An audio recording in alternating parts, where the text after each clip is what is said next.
Wahai orang-orang yang beriman, masuklah engkau ke dalam Islam secara sempurna, bukan Islam pencitraan, bukan Islam pilwali. Ini dekat-dekat lagi pilwali, calon-calon biasanya penampilannya kalah ustaz, pakai sorban, pakai gamis, oh luar biasa. Islam pencitraan, jangan Islam seperti itu. Islamlah secara benar. Wala tattabi'u khutuwatis syaitan, dan janganlah engkau ikuti langkah-langkah setan, karena sesungguhnya setan itu musuh yang nyata bagi kalian. Musuh kalian bukan polisi, musuh kalian bukan pemerintah, musuh kalian bukan ulama, musuh kalian kata Allah adalah setan, di mana setan itu musuh yang nyata bagi kalian. Dan pada saat seperti ini kita dalam masjid, jangan pikir tidak ada setan yang berkeliaran di tempat kita ini. Nah, ibu bapak, saudara-saudara sekalian, Pak Ismu, Ketua Takmir Masjid Nurul Majid Bumar, Gunung Merapi, yang insya Allah dimuliakan dan dirahmati oleh Allah Subhanahu wa Ta'ala. Dunia ini ibarat taman, dan dia akan bagus kelihatan, taman ini akan cantik kelihatan kalau ada bunganya. Witawa luasnya pekarangannya Ustaz, tamannya luasnya, tapi tidak ada bunganya, cantik apa tidak? Tidak. Luas tamannya Ustaz, 1 hektar pekarangan rumahnya, tapi tidak ada bunganya, gersang, tidak ada rumput sama sekali. Bagus atau tidak? Tidak.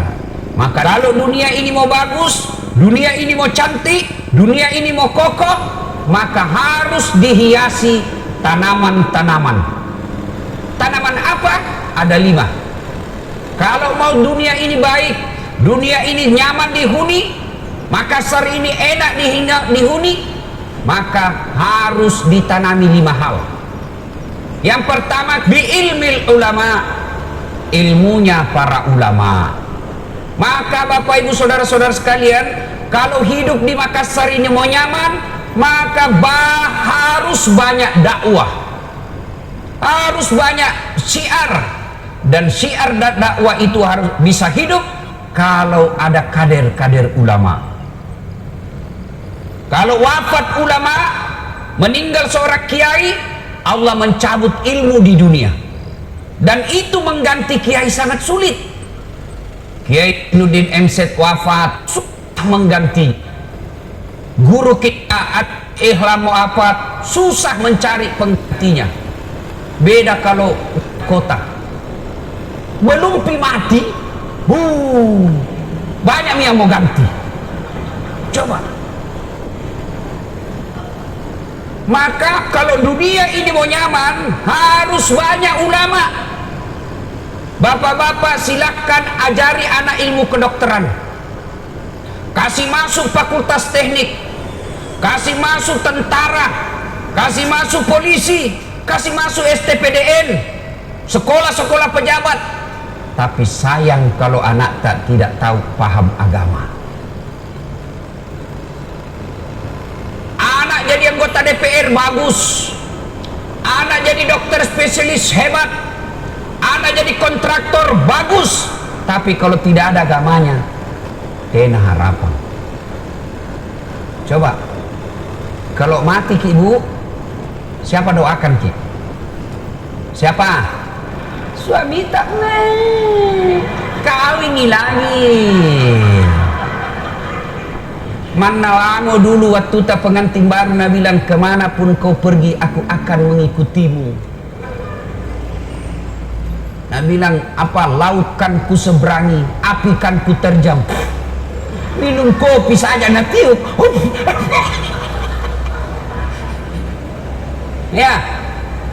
Ya, siapa yang doakan kita?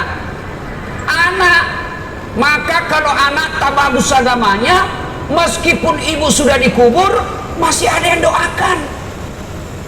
Anakku hebat saya Ustaz, pintar bahasa Inggris. Lah iya penjo bahasa Inggris pun tenaga mana? Woi Pak, anak tak hebat bahasa Inggris tapi tidak bagus agamanya, tidak tahu berdoa, untuk apa? Lihat anak-anak yang tinggi sekolahnya tapi agamanya rendah. dinasehati orang tuanya.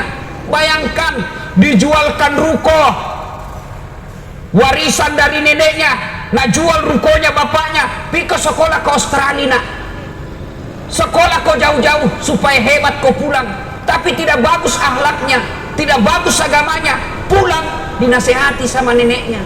Nah, jangan kau begitu, tidak bagus itu anak gadis keluar malam-malam sama cowok yang bukan suaminya. Apa nak bilang cucunya? Nah, anak yang dikasih sekolah ke luar negeri dijualkan ruko, apa nak bilang? Apa tong kita tahu, nek? Bayangkan, datang bapaknya, jangan kau kasih begitu nenekmu. Kita iya pak, apa kita tahu? Kampungan dari bapakku apa ya? Enggak pagi jarako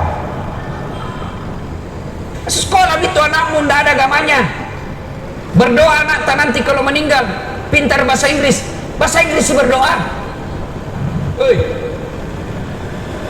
Kira-kira kalau berdoa ya anak itu yang kursus bahasa Inggris yang bayar 300.000 satu bulan, berdoa bahasa Inggris berdoa. Oh my God, please help me my mother. Talekan. Maka itu semua bisa kita dapat kalau ada kader ulama. Maka masjid sebaiknya satu masjid ada kader ulama di masjid itu. Setiap masjid mestinya ada penceramah yang tinggal di situ. Ada tetangga kita yang paham agama, meskipun sedikit saja pesertanya. Selesai sholat subuh seperti ini, bikin tablik, bikin pengajian, meskipun cuma 2, 3, 4 orang yang hadir. Saya tidak pernah mondok pesantren. Satu-satunya pondokan yang pernah kuikuti pondok waktu saya kuliah, pondokan Ramsis. Tidak pernah saya sekolah agama secara khusus. Tapi di mana saya belajar agama? Saat saya masih kecil di kampung, selalu ada ceramah-ceramah kita di subuh hari. Meskipun cuma 5 orang yang hadir, 10 orang yang hadir, satu aja jadi ulama dari 10 itu sudah luar biasa menyelamatkan Gunung Merapi. Meski sekarang rau cantik-cantik pak, ber-AC, mewah lampunya, tapi seperti rumah sakit. Tahu rumah sakit? Tahu? Cantik toh, bersih, ber-AC, rapi. Apa isinya? Orang sakit. Jangan seperti itu masjid kita.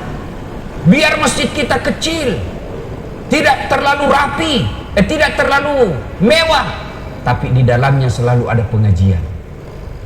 Maka Pak Ismo, pikirkan dengan teman-teman panitia masjid, bagaimana supaya ada pengajian di masjid ini minimal 2 kali sepekan. Dan kita juga jamaah tahu diri juga. Kalau pergi ke pengajian, nah ada celengan diedarkan, isi tominjo. Ya kok kikili. Kalau lewat celengan di depan tak pura-pura kena semes. Ndak nalia, begitu lewat balik. Pernah ada orang sekali lewat celengan depannya, ngambil ikutnya. Bun, nah cari yang paling kecil 2.000, kasih masuk. Selesai itu kasih masuk, tiba-tiba lewat lagi tuh celengan, ditepuk pundaknya sama anak muda di belakang. Pak, nah dorong 100.000. Wih, dalam hatinya ini bapak, wih, jago nih anak muda. Nanti 2.000 jadi saya bilang 100.000. Langsung nak sambut, nah kasih masuk celengan. Sudah masuk celengan, nah bilangin anak muda, "Tapi pak, uang tak tadi tu jatuh dari kantong tak?" Apa poe masuk di celengan. Begitu sekeknya ini orang, bubar itu jamaah, nah datang itu takbir masjid. Nah bilang, "Tabe, ada uang di situ, salah masuk, tadi itu di celengan." Ini masjid bisa makmur, dakwah bisa jalan kalau ada donatur. Maka ibu bapak ketika datang ke masjid, jangan tomak itu sengaja mau celengan, tapi celengan yang kita mau isi uang 2.000.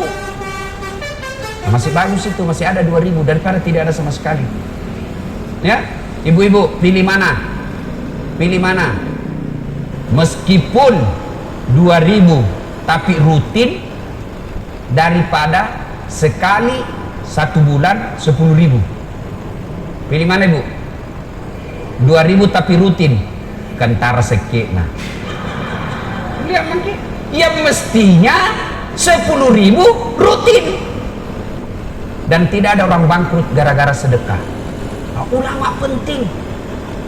Ibu-ibu saya tanya, pernah selamat apa ibu jadi penduduk Gunung Merapi, pernah ndak ada kepala dinas kesehatan datang menjelaskan tata cara wudhu?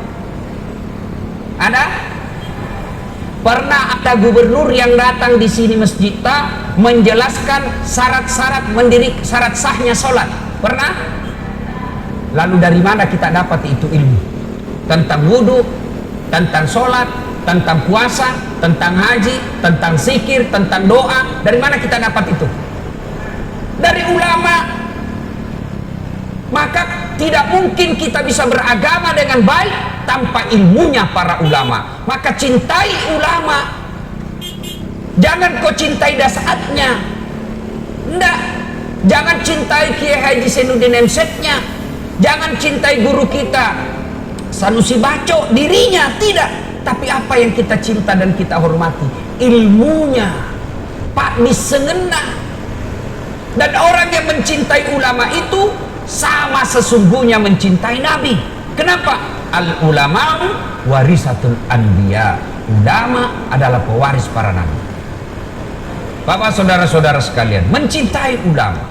Maka adik-adik sekalian, silahkan belajar bahasa Inggris, silahkan belajar bahasa Korea, silahkan kau belajar aritmatika, silahkan kau belajar ilmu tentang komputer, antariksa dan lain sebagainya. Tapi jangan lupa belajar agama. Itulah sebabnya Al-Quran menjelaskan, yarfa'illahu alladhina amanu minkum walladhina utul ilma darajat. Allah mengangkat beberapa derajat di antara kalian, orang yang beriman dan berilmu pengetahuan. Maka tempat-tempat seperti ini, kalau ada kita lihat iklan-iklan takblik, iklan-iklan pengajian, datang ki. Kalau kita tidak dapat ilmunya, kita dapat pahalanya. Duduknya orang mendengar ceramah, duduk saja, belum lagi mencatat, belum lagi pemahamannya, belum lagi diamalkannya. Duduk saja dengan mendengar ceramah sejam, sama nilai keutamaannya sholat tahajud 1 malam suntuk. Ada pernah di sini sholat tahajud 1 malam suntuk? 1 malam suntuk itu maksudnya dari jam 8 malam sampai jam 4.30 subuh. Ada pernah sembahyang tahajud itu 1 malam suntuk, 1 malam penuh? Ada. Sembahyang tarawih saja 8 rakaat panjang bacaan tobat-tobat mu. Nah karena dia tali kanan joi mat tena mau tidak mau lagi pilih gumer. Ya.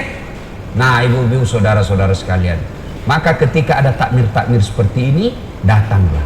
Kalau kita tidak datang dapat ilmunya, kita dapat nilai keutamaannya, insya Allah. Apalagi kalau mampu kita amalkan.